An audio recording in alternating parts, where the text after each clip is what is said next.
নমস্কার দর্শকবিন্দু, যেটা এসএসসি নিয়োগ দুর্নীতিতে মামলার রায় দেবে হাইকোর্ট। অর্থাৎ এসএসসি দুর্নীতি নিয়োগ যেটা কি রয়েছে, যেটা রয়েছে 25,000 চাকরি প্রার্থীর ভাগ্যে এসএসসি নিয়োগের, যেটা দুর্নীতি মামলায় রায় দেবে হাইকোর্ট। কি রায় দেবে হাইকোর্ট, সেটা সমস্ত কিছু আমরা আজকের এই ভিডিওর মাধ্যমে জানতে পেরে যাব। অবশ্যই ভিডিওটি গুরুত্বপূর্ণ হতে চলেছে, আপনারা শেষ পর্যন্ত দেখতে থাকুন, আপনাদের জন্য উপকার হতে চলেছে, খুব গুরুত্বপূর্ণ এই ভিডিওটি।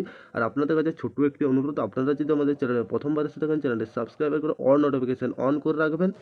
যেটা স্কুল সার্ভিস কমিশনারের নিয়োগে দুর্নীতির মামলায় আজ রায় দিল কলকাতা হাইকোর্ট। অর্থাৎ শুনানি শেষ, যেটা 33 দিনের মাথায় রায় শোনাবে বিচারপতি দেবাংশু। অর্থাৎ বিচারপতি যেটা দেবাংশু রায় দেবে, অর্থাৎ হাইকোর্টে যেটা বেঞ্চ থেকে এই রায়ের উপর নির্ভর করছে প্রায় 25,000 চাকরি প্রার্থী ভবিষ্যৎ। অর্থাৎ যে এই রায়ের উপরে এসএসসি 25,000 চাকরি প্রার্থীর ভবিষ্যৎ। এসএসসিতে চতুর্থ ও তৃতীয় শ্রেণীর কর্মী নিয়োগ, নবম, দশম বা একাদশ শ্রেণীর শিক্ষক নিয়োগ দুর্নীতিতে অভিযোগ। গত 20 মার্চ হাইকোর্টের বিশেষ বেঞ্চ যেটা মোট 348টি মামলায় এই সঙ্গে টানা শুনানি শেষ রায় দিলেন হয়েছে। যেটা প্রসঙ্গত নিয়োগ দুর্নীতির অভিযোগগুলো কি, যেটা স্টুঙ্গা অর্থাৎ বস্তি যেটা সহ 8জন চাকরি প্রার্থী করার মামলায় তদন্ত চালাচ্ছে, যেটা সিবিআই তদন্ত।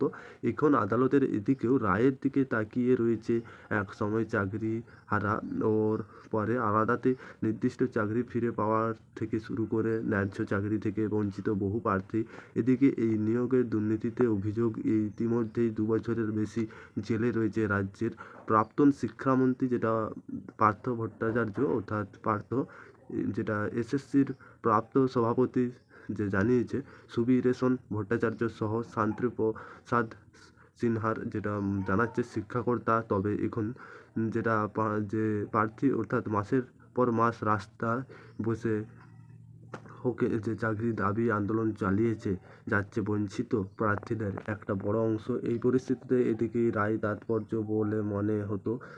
বলে হতো, যেটা ওয়াকবি মহল হলেন 2016 সালে নিয়োগ প্রক্রিয়ার প্রথম চতুর্থ শ্রেণীর কর্মী নিয়োগ দুর্নীতিতে অভিযোগ। 2021 সালে সিবিআই তদন্ত নির্দেশ দেন বিচারপতি অভিজিৎ গঙ্গোপাধ্যায় সিবিআই তদন্তের নির্দেশিকায় বিচার দেয়, যেটা অভিজিৎ গঙ্গোপাধ্যায়। অর্থাৎ 2021 সালে সিবিআই তদন্তের পরে তৃতীয় শ্রেণীর কর্মী নিয়োগ, নবম, দশম প্রাপ্ত মন্ত্রী পরেশ অধিকারী মেয়ে অঙ্কিতা অধিকারীর নিয়োগের ধরে প্রকাশ করেন একাদশ দ্বাদশ নিয়োগ দুর্নীতিতে অভিযোগ মামলায় সিবিআই তদন্তের নির্দেশ দেন বিচারপতি গঙ্গোপাধ্যায়, যেটা পাশাপাশি চাকরি থেকে বহিষ্কার নির্দেশ দেয় আদালত। সেই নির্দেশ চ্যালেঞ্জ করে বিচারপতি যেটা জানান, অর্থাৎ রবীন্দ্রনাথ সামন্তের যে ডিভিশন বেঞ্চে রাজ্যের আবেদন প্রেক্ষিত সিবিআই অনুসন্ধান নির্দেশ সম্প্রতি রয়েছে হাইকোর্টের অবসরপ্রাপ্ত বিচারপতি রঞ্জিত কুমার বাগের নেতৃত্বে একটি অনুসন্ধান কমিটি গঠন করে অনুসন্ধানের নির্দেশ দেয় আদালত। অবশ্যই প্রাপ্ত বিচারপতি রঞ্জিত কুমার বাগের পরে যে সমস্ত হাইকোর্ট আদালত অনুসন্ধানের কমিটি ও নিয়োগ দুর্নীতির সাপেক্ষে একাধিক তথ্য ও নথি পেশ করেন। যেখানে মেধা তালিকা বা চূড়ান্ত মেধা তালিকায় কোনো ক্ষেত্রে তাদের নাম ছিল না, তাদের নিয়োগ করা হয়েছিল বলে উল্লেখিত করা হয়েছে, যাদের নিয়োগ সম্পূর্ণ বেআইনভাবে হয়েছিল। অর্থাৎ সম্পূর্ণ নিয়োগটা যেটা বেআইনভাবে উল্লেখ হয়েছিল, অর্থাৎ যেটা জানা যাচ্ছে বেআইনভাবে এই নিয়োগ প্রক্রিয়া শুরু হয়েছিল। পরে সেই সমস্ত মামলায় যার সুপ্রিম কোর্ট যেটা জানান, আদালতের নির্দেশ বিশেষ বেঞ্চ গঠিত হয় হাইকোর্ট গত বছরের নভেম্বর মাসে। হাইকোর্টের বিশেষ বেঞ্চ 6 মাসের মধ্যে মামলা করতে হবে বলেও যেটা সম্ভাবনা জানিয়েছিল। অর্থাৎ যে আদালত গত কয়েক মাস ধরে একটানা শুনানির পর রায় দেন, যেটা রায়কে বিচারপতি দেবাংশু যেটা ডিভিশন বেঞ্চকে 6 মাসের আগেই ঘোষণা হতে চলেছে রায়। হাইকোর্টের আইনজীবী বিকাশ রঞ্জন ভট্টাচার্য যেটা জানিয়েছিল, এই সবকটি ক্ষেত্রে 24,640টি শূন্যপদ ছিল। দেখা যায় 25,753 জনকে নিয়োগপত্র দেওয়া হয়, অর্থাৎ অতিরিক্ত নিয়োগ করা হয়েছিল বলে অভিযোগ। আরও জানান এইসব ক্ষেত্রে ছিল একাধিক অভিযোগ, যেসব করে চাকরি দেওয়া হয়, অর্থাৎ এক পাওয়ার সত্ত্বেও চাকরি দেয়।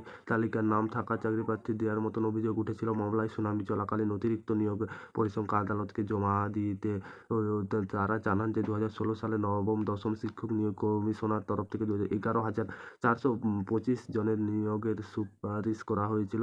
যেটা জানা যাচ্ছে এইভাবে ওই বছর একাদশ দ্বাদশ শিক্ষক নিয়োগ সুপারিশ যে 5,500 নিয়োগ প্রক্রিয়া হয়েছিল, অর্থাৎ এসএসসির চতুর্থ শ্রেণীর কর্মী নিয়োগের ক্ষেত্রে যে সব নিয়োগ সুপারিশ করা হয়েছিল কমিশনারের তরফ থেকে 669 জনকে অতিরিক্ত নিয়োগ করা হয়েছিল, এইটা যেটা জানা যাচ্ছে।